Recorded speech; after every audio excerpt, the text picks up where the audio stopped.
Welcome into this week's edition of the Chanticleer Football Update. Alongside interim head coach Jamie Chadwell, my name is Joe Cashin. And Jamie, different venue today. We're here in the Sasser Hall of Fame room to talk about the game on Saturday night against Georgia State.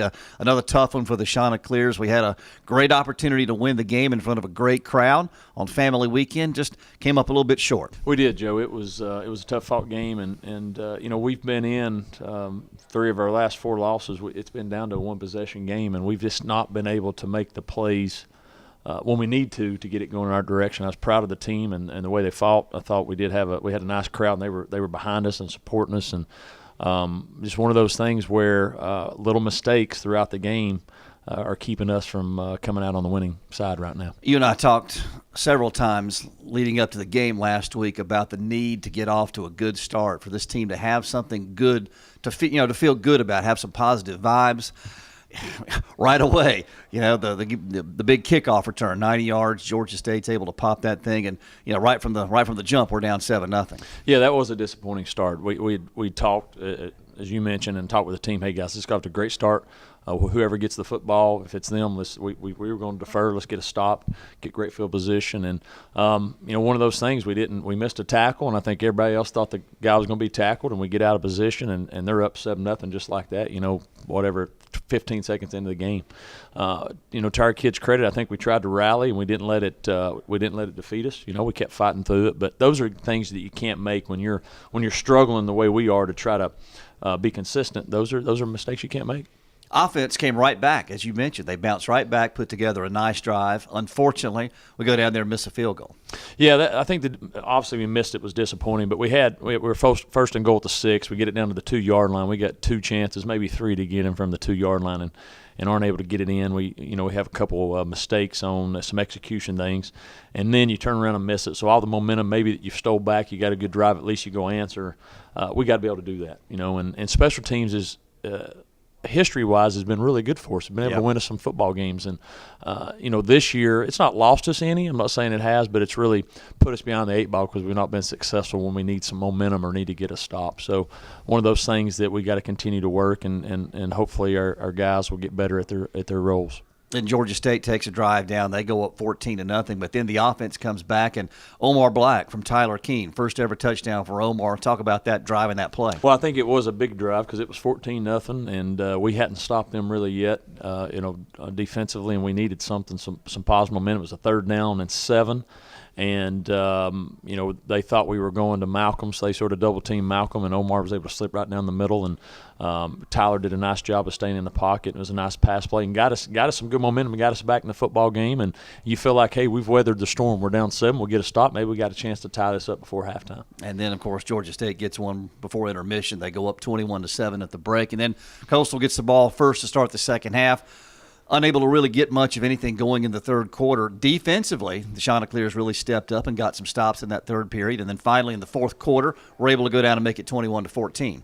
It was. I thought our third quarter was, a big difference in the game. Our defense played well. We had one drive there where we get down and we have a 4th down we go for. We're a little bit past midfield. I felt like, we needed a shot of momentum, something to get us going a little bit. We were in a rut. In fact, we had a great play on. We don't execute.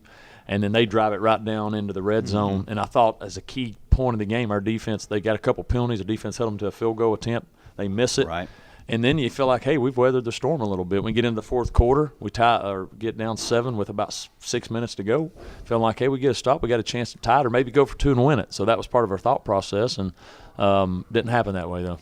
Down 21-14, we got them pinned back deep, and then their tight end just looked like he ran a little wheel out of there. He came in motion, came out of the backfield, and he was wide open, and that was kind of a killer play.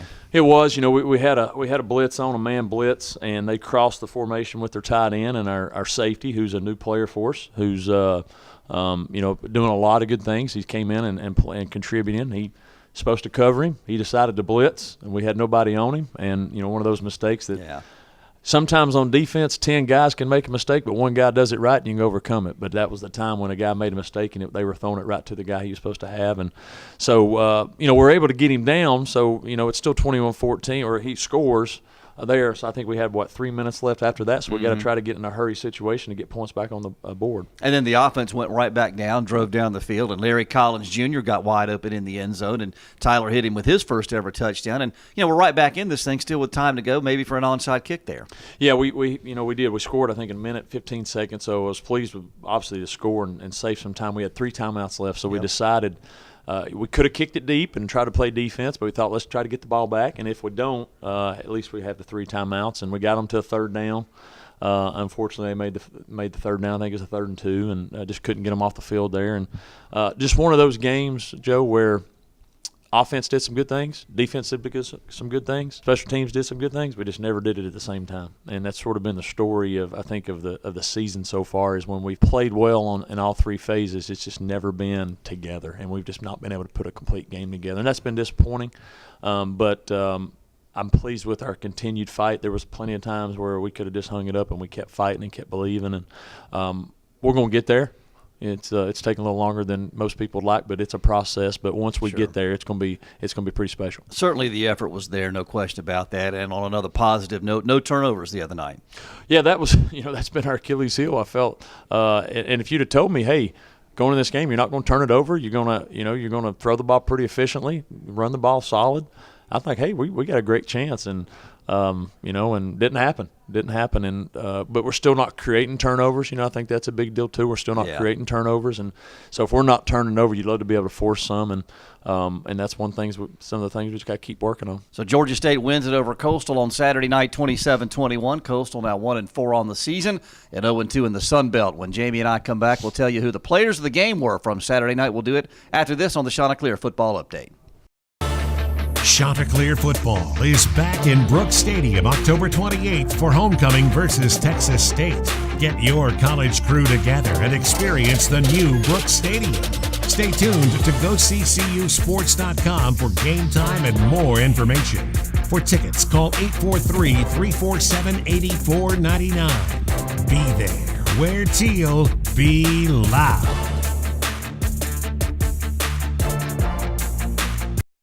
Back here on the Chanticleer Football Update with interim head coach Jamie Chadwell. Joe Cashin here with you. We're talking about Georgia State's 27-21 win over the Chanticleers on Saturday night here at Brooks Stadium. Coach, players of the game from that football game: Adam Lawhorn, offensive lineman; Shane Johnson, defensively, our linebacker; and Connor Kubala, who's been our long snapper around here for several years. Never had a bad snap. Those 3 guys are outstanding. Yeah, I thought Adam played probably his most complete game up front. He did a really nice job in pass protection and really dominated, his guy, his defender on his side of the football. Comes with a great attitude every day, and it shows up. He's hungry on game day, and he's a young guy. We got a young guy beside him, Brock Hoffman, that's playing as a freshman, and he's really helping him out and understanding what we need to do. So well-deserved for him. It was good to have Shane back. Obviously, Shane been out, for 2 weeks now, or 2 weeks and getting back. And he still wasn't 100% healthy, but you can see, what he brings to the defense out there by the way he runs around and just the experience and the leadership. And you mentioned Connor. Connor, it's one thing as a coach, when you can lay your head down and not know, you really never have to worry about bad snaps. That's one thing that's, hey, we don't have to worry about that. And that's the thing with Connor. Any situation, he's been dead on punting, on our long snap and short snap and all those things. It's been it's pretty nice to know you have that. Now if we can just get those the field goals and the kickoffs and get some of those things taken care of, we'll be better. A couple of other guys, too, I want to brag about while we have a moment here to do that. Tyler Keene has I think, had a terrific last 2 ball games. The starting quarterback is always the point of focus, the focal point of a football team. If he plays well, the fans are going to get behind him and get all excited. If he struggles a little bit, the most popular guy on the team becomes the backup quarterback or whoever else is coming in there. He's thrown 7 touchdown passes the last 2 games, no picks the other night against Georgia State. And I think Evan Rabin is doing a terrific job in the punting. Our punting situations this year. He's got a great average, and we really cover those things well. Yeah, I think Evan's a great weapon for us. He when he punts, he can really boom it, and we do a great job of really pinning people back. He does a great job of that. I don't know what our statistics are off the top of my head, but if we got a chance to pooch it and get him inside the 20, he's been automatic. I don't hardly ever remember any going into the end zone. You mentioned Tyler. I think Tyler is playing really well. He's playing at a high level. especially the last couple of weeks. You know, he's given us a chance to be in the ball game. He's making some good plays, good decisions. He's given us everything he has, and he's really made some nice throws and some decent situations where we needed some plays. He's done a nice job. All right, we'll take a break and come back and wrap it up. We'll take a look at Arkansas State, Coastal's opponent this Saturday night in Jonesboro. We'll do that after this. Chanticleer football is back in Brooks Stadium October 28th for homecoming versus Texas State. Get your college crew together and experience the new Brooks Stadium. Stay tuned to GoCCUSports.com for game time and more information. For tickets, call 843-347-8499. Be there, wear teal, be loud.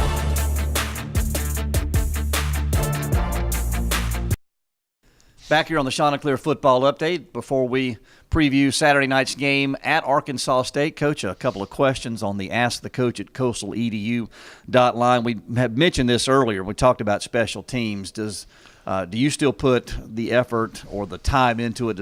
I know it's split up among a bunch of coaches on the staff. Do you still take all that time into special teams? We do. We 2 days a week we do every special team. Every Sunday we hit every special team and any specialty, whether it's hands or onside. We'd also do that on Thursday as well. And then Tuesday, Wednesday, we split it up and hit 3. So we're putting a lot of emphasis into that. We meet on it with our players every time we have a meeting. We always start off with a 25-minute special team meeting every morning to go over those things. And so it's not, our struggles there have not been, I don't think, for lack of preparation or lack of putting in the work into it.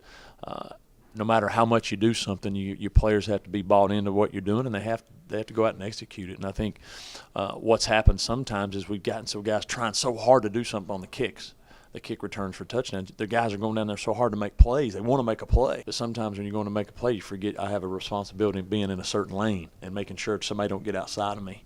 And I think that's what's happened. People are so hard trying to make plays. And when they're going to run down there, they forget, hey, what's my role, my responsibility? And that's what's happened to us. We've had guys and they've got out. So that's something we're going to continue to work, and we'll get better at it because I know we're going to work at it. But hopefully we won't give up another kick return. Another question that came in this week: home crowds so far, I think, have been pretty good. If you look at the numbers, what are your impressions? Yeah, I think we've had. I can judge it not basically just from glancing. It's not like I'm really looking, but just the loudness. Mm-hmm. It feels like we've got a good crowd. They're into the game. I feel like our student section's been into the game. And so I've been pleased with that. I don't know what our expectations are from an athletic administration standpoint, but we've had good crowds. I feel like they've been in it. I would tell them stick with us. I know it's frustrating right now. It's frustrating as a coach. It's frustrating as a player, frustrating as a fan. But better days are coming ahead. We're building something that's going to be last for a long, long time. We believe that as coaches and players. And we'd love to get there as quickly as possible, but sometimes it takes a little while, and we're going through some growing pains. If you have a coach, or if you have a question, rather, for Coach Chadwell, bring them on. Ask them all. Yeah. Ask the coach at coastal.edu, and we'll try to get them here on the Chanticleer football update. And so, Coach, let's talk about Arkansas State, Saturday night's opponent. 5 times in the last 6 seasons, they've won the Sun Belt Conference. They are 2-2 right now. They've played a couple of really good opponents. What are your impressions of that football team? Well, you can see why they've won 5 of the last 6. They've got good players, a lot of junior college kids, a lot of D1 transfers there. I think defensively, where they're the best that we've seen up front, they're really good at rushing the passer. They've got a young man that's preseason player of the year that's 11 sacks off of the all-time record in NCAA. He just knows how to rush the passer. So I think they do a great job of pressuring you and putting you into bad situations. Offensively, they try to play really fast. They got a quarterback that's got a lot of really good statistics. I mean, he's leading, I think, the conference and everything, including turnovers. So hopefully maybe we'll be able to get a couple because he does throw it up quite a bit. They got good backs. They got a really good receiver. I think the challenge for us is we're probably stepping up as far as their overall level of play, as far as how good they are on defense, offense, special teams. And probably the best overall that we've seen. How do we handle that? How do we handle probably a true road environment, homecoming game, going to be a big crowd. Our young team going in there, how are we going to handle those situations? That's going to be the key. I think we can go up there and win the football game, no doubt, if we'll take care of some business and play the way we're capable of, and that's what we're going up there to do. And certainly the last half of this schedule, Coach, the last 7 weeks of the season, last 7 games, we're going to see 4 Sun Belt Bowl winners from last year, and by the way, Arkansas. So I was going to ask you just what are the keys to Coastal coming out with a win as we start the last 7 games? Well, I think the main thing we've talked about every time is we did it last week. We can't turn the football over. We got to do a good job there and trying to control the ball. And I think defensively, we got to start creating some turnovers. Yeah. If we'll create some turnovers, just give us some extra possessions. I think that'll help jumpstart us and give us a chance to put some more points on the board and let that defense start playing a little bit more confident. So, well, I think that's the key, turnovers, and we got to create some. And then special teams. We might not win the game in special teams, but right now we're sort of losing some things off those. We can't do that anymore. We got to try to find a competitive advantage with our special teams going forward. Jamie, best of luck in Jonesboro. Let's get a win. Thank you, Joe. All right. Once again, game time on Saturday night in Jonesboro set for 7 o'clock Eastern. We will be on the air on the Chanticleer Sports Network beginning at 6 Eastern time. So for the interim head coach, Jamie Chadwell, my name is Joe Cash, and we'll see you right back here next time on the Chanticleer Football Update.